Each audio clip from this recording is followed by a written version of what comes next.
My wife thinks I still don't understand French after 4 years of dating, but I've been fluent for 6 months and heard every word she said to her family about me. When I met Camille 4 years ago, her whole family spoke French at every Sunday dinner, and I sat at the table feeling like a kid waiting to be excused. Her mom, Sylvie, translated the important parts. Her sister Helene smiled at me apologetically every time the table burst out laughing. Camille squeezed my hand under the table and said, "Don't worry, baby. My family loves you. They just talk too fast." 6 months ago, at her grandfather's 79th birthday, he gave a toast that made the whole family cry and stand up with their glasses raised. I stood up too, holding my glass like a statue, smiling at people I could not understand. Camille leaned over and whispered that her grandfather had said he was proud his only granddaughter had married a man who took such good care of her. I almost cried in front of her whole family. That night, I decided something. I was going to learn French and surprise Camille on our 5th anniversary in Paris by ordering dinner entirely in French at the restaurant her grandfather used to take her mom to when she was a little girl. I pictured her face. I pictured my MIL Sylvie finally talking to me like a son instead of a guest. So I started taking online lessons with a tutor in Lyon every Tuesday and Thursday at 5 a.m. before Camille woke up. I told her I was doing morning workouts at the gym. 3 lunch breaks a week, I sat in my car in the parking lot with grammar workbooks balanced on the steering wheel. I spent $80 a week on the tutor and $200 a month on books I kept at the bottom of my work bag under a folder of receipts. About 6 weeks ago, my French finally got good enough to follow real conversations, not just isolated words. The first Sunday dinner after that, I sat across from Sylvie and Helene and pretended I was lost like always. Sylvie asked Camille if she was going back to Le Chalet soon. Camille said next weekend if she could swing it. I almost smiled into my soup because I knew what a chalet was, a little cabin, and I thought Camille was planning a girls' trip she had not told me about yet. Then Helene said in French, "Le Chalet asked about you yesterday. He is getting impatient." Sylvie laughed and told her not to talk like that in front of the husband, even if he could not understand. Wait a minute, a cabin cannot ask about a person? A cabin cannot be impatient. I went home that night and looked up every word 10 times to make sure I had heard correctly. I had. It was just a cabin, right? The next Sunday I sat at the same table and listened harder. Sylvie asked Camille if Le Chalet was coming to the family reunion in July, and Camille said not in front of me, smiling at me the whole time. Her dad asked if Le Chalet still wanted to meet me one day, just to see who I was. Her mom asked when Camille was finally going to fix the situation. Her cousin Luc asked if Le Chalet was being patient enough about waiting. Camille said yes to everything. She said Le Chalet understood the timeline. She said her husband would never figure it out because he was sweet, but not the type to notice anything. She said all of this about me, in front of me, at her own family's dinner table, while I cut my chicken and nodded along with the laughter. 3 weeks ago, Camille started planning our anniversary trip in earnest. She booked the flights, booked the hotel, and told me which restaurant to make a reservation at. The exact one her grandfather used to take her mom to. And I almost cried at my desk at work because I thought she was helping me set up my surprise without realizing it. Then last week, I overheard her on the phone with Helene, saying she had arranged for Le Chalet to fly into Paris the Friday night before I got there. She said she had convinced me to take a later flight on Sunday so she could have one last weekend with him before the anniversary. She said, "I think the trip is romantic. It's adorable. You should hear him talk about it." She even said Le Chalet had bought her a necklace and was going to give it to her at the hotel that Friday night. Apparently, she was going to wear it under her shirt for the anniversary dinner so she could feel him close to her while I gave my little speech. I stood in the hallway holding a glass of water for 10 minutes after she hung up. That night, Camille came into the kitchen and said she was so excited about Paris and kissed me on the forehead like I was a child. Last Saturday, she invited him to our house for dinner. She introduced him as a consultant from her firm's Montreal office, in town for a few days, no big deal. He shook my hand and called me by my first name like we were old friends. Camille made coq au vin, and I sat at my own dining table while he talked to her in French across from me about how he could not wait for next weekend. He told her the hotel room had a view of the Seine. He told her he had already picked up the ring. Camille kicked him under the table and laughed and told him in French that I had no idea what was happening, that I still thought the trip was a romantic anniversary. He looked right at me, raised his glass, and said in French that her husband was an idiot. That's when I said to him, in perfectly fluent French, "This idiot can understand everything you've just said." The whole room went dead quiet. Enrique's glass stopped halfway to his lips. Camille's fork hit the plate. Enrique tried to recover first, talking fast in French, saying it was a joke. They were playing around, his hands gripping the table edge white. Camille grabbed my arm and switched to English, the voice she used when she wanted to control what I heard. "Baby, you don't understand the context. It's a French thing. We were talking about a work project." I quoted back in French exactly what Enrique had said. The hotel room with the view of the Seine, the ring he already picked up, her kicking him under the table and laughing that I had no idea. Every word came out smooth because I had heard every word perfectly. The color left her face. Her hand slid off my arm. Then she pivoted. The tears came fast, like she had a switch for them. "How long have you been spying on my family? How long have you been lying about not speaking French? You sat at my mother's table and pretended you couldn't understand us. That's manipulative." I let her go. I let her say every word. The more she talked, the more she told on herself. Every accusation was just her admitting that the only reason she felt safe having those conversations was because she believed I was too stupid to understand them. When she ran out, I stood up and spoke to Enrique in French. "You should leave my house. And you should know I heard you tell my wife you picked up a ring. I hope you kept the receipt." Enrique waited for Camille to fix it. She did not look up. He grabbed his jacket and walked out without saying goodbye. The anger drained out of Camille like someone had pulled a plug. "Please, let me explain. Enrique is a friend who got too attached. I was trying to let him down gently." Practiced, like she had rehearsed it in her head. I asked one question in French, in the language she had been hiding behind. "Then why did you tell Helene you arranged for him to fly into Paris the Friday before our anniversary?" Her mouth opened, closed. She looked down at her hands. I turned toward the hallway. "I'm sleeping in the guest room. I'm still going to Paris, but not with you. And tomorrow I'm calling your grandfather." She was on her feet, grabbing my arm with both hands. "Please, you can't call Archie. His health is fragile. This would destroy destroy him. She was not crying for me. She was crying because Archie was the one person in her family whose opinion she could not survive losing. I pulled my arm free. You should have thought about that before you used his favorite restaurant as the backdrop for your affair. I shut the guest room door behind me. Through the wall, I could hear her pick up her phone, already working on the story she would tell her family. Starting tomorrow, I was taking apart every lie she had built in the same language she thought would keep me in the dark. Monday, I called Carrie, my closest friend, a paralegal at a family law firm. She was quiet a long time and then said, "Do not leave that house. If you pack a bag and go, she will tell a judge you abandoned the home. You stay, you smile, you let her think you're processing." That evening, I walked through the front door like any other Monday. Camille had made my favorite pasta. She watched me too carefully. "We should talk whenever you're ready," she said. I nodded and said the pasta was good. Every little kindness felt like another coat of paint over a wall full of cracks. Tuesday, Sylvie called. English, slow and a little too loud, like I was hard of hearing. Camille told me what happened. There has been a terrible misunderstanding. Le Chalet is just a nickname we use for a family friend. Rehearsed, like she was reading it off a note card. I let her finish. Then I responded in French. "Sylvie, I heard you ask Camille when she was going to fix the situation. What situation were you asking her to fix?" The line went quiet for 15 seconds. "You need to talk to your wife, not to me." She hung up. People say that when they know the truth, but do not want to be the one who admits it. Wednesday, Hélène texted. She was sorry. She had tried to tell Camille it would come out. I typed back one question. "Did you know about Paris?" The dots appeared and disappeared twice. I knew about all of it. "I'm sorry." I screenshotted both messages. Hélène was the crack in the wall. Thursday, Camille sat me on the couch and took my hands. I ended it. I called Enrique this morning. "The Paris trip can still be ours. We can start fresh." I asked one question. "How long?" "A few months. Your cousin Luke asked at Sunday dinner 6 months ago if Le Chalet was being patient enough about waiting." "How long, Camille?" She dropped her head. "About a year." A year. 52 Sundays where I sat at that table and smiled while her entire family talked about the man my wife was seeing behind my back. I pulled my hands away and walked to the guest room without a word. Friday, Bradford called. He had never called me directly in 4 years. "Son, I'm asking you man to man to let this stay between you and Camille. Don't bring Archie into this." Man to man, like we were equals. Like he had not sat at his own dinner table and watched me get humiliated in a language he knew I could not speak. "Bradford, you sat at your own table and asked if Le Chalet still wanted to meet me one day. You don't get to tell me who I protect now." Long silence. "Sunday dinner is at 1. Archie expects you both there." He hung up. Every single one of them had called. Not one of them had said what happened to me was wrong. Every call was about protecting Camille and protecting Archie from finding out what his family really looked like behind the French. Sunday, I drove us to Archie's. Camille reached over and took my hand. "I know you're hurt, but Archie has been talking all week about Paris. Can we just give him one good dinner?" She had built a trap so clean I almost had to respect it. If I spoke up, I was the guy who ruined a sick old man's Sunday. If I stayed quiet, she got to keep rewriting the story until I was the bad guy for learning French in the first place. I held her hand back and said nothing. Sylvie hugged me at the door longer than she ever had. She leaned close and whispered in French, "Thank you for being here. Archie doesn't know anything. Please keep it that way." Inside, Hélène was setting the table with her back to me. Her shoulders tightened when she heard my footsteps. She did not say hello. Luke and Bradford were in the kitchen talking French about Bordeaux wine. Bradford gave me a single nod.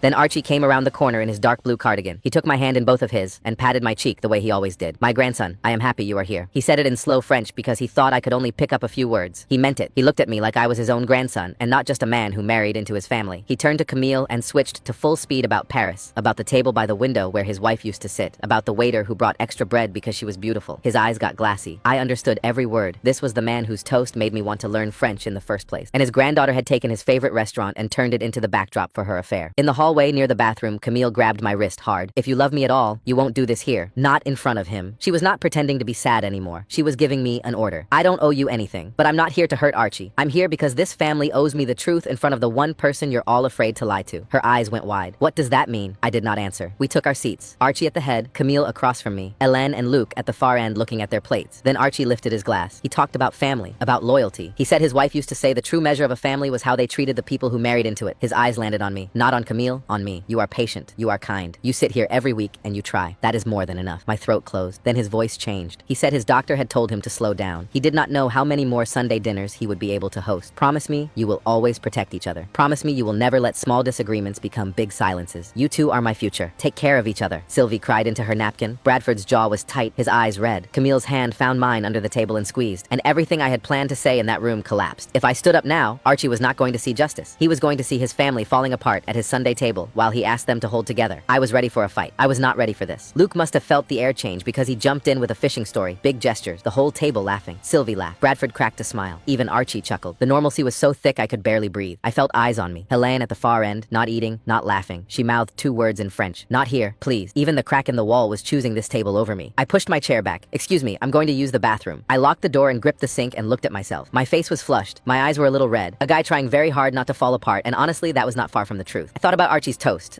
about his voice when he said you are patient, you are kind, about the ring Enrique bought, about Camille holding my hand 30 seconds ago while her whole family pretended they had not spent a year laughing at me in a language they were sure I could not speak. And I made a decision. I was not going to blow up this dinner. That was what they expected. That was what they were all bracing for. So I would do something worse. I would walk back out there and finish my dinner. I would smile and shake Archie's hand at the door. I would let every one of them go to bed tonight thinking they had won. And then I would take the Paris trip alone, land on Friday, the same day Enrique was supposed to arrive, and make sure Camille's world came apart on her own timeline, in her own city, in the restaurant her grandfather loved. Not at Archie's table, not on his Sunday, on mine. I splashed cold water on my face. I did not look broken anymore. I looked like a man with a plan. I walked back to that table and finished dinner. I laughed when they laughed. I shook Archie's hand at the door and told him I would make him proud in Paris. Camille squeezed my arm in the car like she had gotten away with it. She had no idea that in the bathroom I had texted Carrie to move everything forward. She had no idea I had already changed my flight. She thought I had backed down. Monday, I called the airline and moved my flight to Friday morning, landing in Paris 4 hours after her. I called the hotel booking line in French and reserved a room on a different floor under Carrie's name on her credit card. Camille could not see it on any shared account. I packed a carry-on and put it in the trunk under a blanket. Camille never went near my trunk. That week, she left notes. I love us on the counter, a drawing of the Eiffel Tower on the fridge. 5 more days. Wednesday, she texted a photo of the restaurant. Already made the reservation, window table, just like Grandpa used to get. Every kindness made my stomach hurt. Wednesday afternoon, Hélène texted. I told Camille she needs to cancel Enrique's trip. She said it's already handled and he's not coming. I called the hotel. I gave them Camille's name. 2 reservations, same name, same hotel. 1 checking in Friday in the suite, 1 checking in Sunday in a standard double. She had booked Enrique into the nice room and me into the regular one for my own anniversary. She had looked her own sister in the eye and lied. Hélène thought it was over. It was not. Camille had just gotten better at hiding it. Friday morning, Camille kissed me by the door in a white blouse I had never seen and perfume she only wore for special occasions. I love you. I'll see you Sunday. This is going to be the best trip we've ever taken. I watched her car disappear at the end of the street. Then I grabbed my passport and drove to the airport. The flight was 7 hours and I did not sleep. By the time the plane started its descent, the rooftops below were just starting to light up, and I felt something settle in my chest. Not anger, just a quiet certainty I was where I was supposed to be. I checked in under Carrie's name, 6th floor. Her suite was on the 10th. I walked to the hotel restaurant. The host stood behind a wooden podium with a leather book. I reserved the table by the window for Sunday in fluent French. Then I asked one more question. Has anyone else reserved this weekend under my wife's name? I gave him Camille's name. He ran his finger down the page, flipped back, and looked up. Yes, a reservation for 2. Friday, 8:30. The table by the window. The same table Archie had told us about last Sunday. The table where his wife used to sit. The waiter with extra bread. Camille had taken that story and given it to Enrique. Whatever was left of my hesitation died at that podium. I found a leather armchair tucked behind a marble column near the elevator bank and I sat. 8:10, 20 minutes. At 8:30 the elevator chimed. Camille stepped out in a black dress I had never seen, fitted and simple. Her hair curled at the ends in a way she never did for me. Behind her was Enrique. His hand was on the small of her back like it belonged there. They were laughing about something private. Around Camille's neck was a thin gold chain with a small pendant that had not been there that morning. I knew exactly where it came from. I had heard Enrique tell her about it at my own dining table while I sat there cutting my chicken like an idiot. I stood up. I stepped out from behind the column. I stopped 10 feet away and said in French, calm and steady, "The table by the window is beautiful tonight. Your grandfather had good taste." Camille's body went stiff like a jolt of electricity. Enrique's hand dropped from her back. 3 seconds. Nobody moved. Then her voice came out high and shaky in French. "What are you doing here? You're not supposed to be here until Sunday." I changed my flight, the same way you changed the reservation from 1 room to 2. The same way you told Hélène that Enrique wasn't coming, even though I called this hotel and confirmed both bookings. She turned to Enrique and whispered, "I thought you said he couldn't speak French." Enrique did not answer. He took 1 step backward. I looked at the necklace. "Is that the one he told you about at my dinner table? The one you were going to wear under your shirt while I gave my little speech?" Her hand went to the pendant like she could hide it. The tears came fast. "Please, not here. Not in this place. This was Archie's place." She was using him as a shield again. "You brought him here, Camille. You chose this restaurant. You chose to sit at your grandfather's table with another man on the weekend of our anniversary. I didn't ruin this place. You did." Enrique put his hands out, palms up. "Listen, this is between you and her. I don't want any trouble. You sat at my table, drank my wine, and called me an idiot to my face. You don't get to walk away from this like a bystander." His calm act dropped. "She told me you two had an arrangement." Camille spun on him. "Shut up, Enrique." Whatever united front they walked off the elevator with was gone. I pulled out my phone and opened the locked folder and held it up so Camille could see Hélène's screenshot. Her own sister's words. "Your sister told me everything. Your mother tried to lie to me on the phone. Your father called me and asked me to keep quiet to protect Archie. Your cousin joked about it at dinner like it was entertainment. Every person at that table knew, and every one of them chose you over me." I put the phone away. "I'm not going to make a scene. I'm flying home tomorrow. On Monday, I'm filing for divorce. You can explain to Archie why his grandson is not coming to Sunday dinner anymore. You can tell him in French, since that's the language your family likes to use when they think no one important is listening." I turned and walked across the lobby. Behind me, she called my name. Once. Her voice breaking on the 2nd syllable. I did not turn around. Behind me, Enrique said it in French. Quiet but clear. "You told me he was an idiot." Camille had nothing to say.